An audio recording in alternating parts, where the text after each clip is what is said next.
Ian, you and I both have this love of helping nonprofits. I've been on the board of many. I know that you have as well. You've been a part of B-Sides for years when we first met. I know that you have this really cool thing that is in the back of your head that you're looking to help some of the nonprofits out with. What's that look like, and why is it so cool? I love that you brought this up and whatnot, because the more I talk about it publicly, it's kind of like the more I have to make it happen.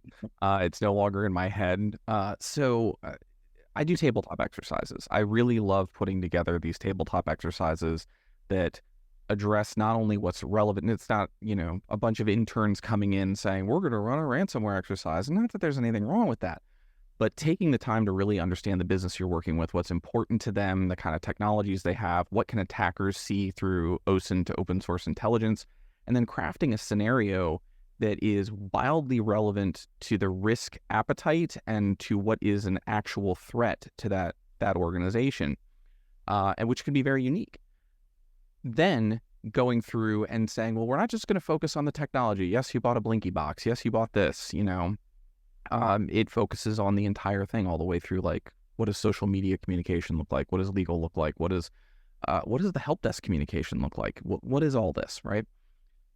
Thing is those are really expensive, to be honest, for many companies. And things like CMMC, PCI, a bunch of these compliance standards are saying you need to go run a tabletop exercise.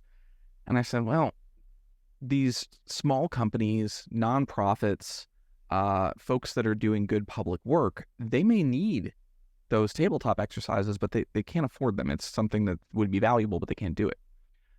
So I am tentatively planning in October to do a live event on YouTube through some grant funding that will do a tabletop exercise where people at the company can nominate a scribe.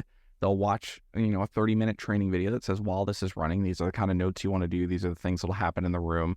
And then live, I'm going to run a tabletop exercise, and with some, I'm hoping to enlist some, quote, friends of the show, people that I know that people would recognize, to play different parts, almost like a play for the different injects. So, fun for people who know who these folks are, and, very helpful for those other areas. And it just is something that popped into my head, and I said, well, this is something that I can do again. To one of the earlier questions, yes, what's important, and it's helping the most amount of people with the talents that I have.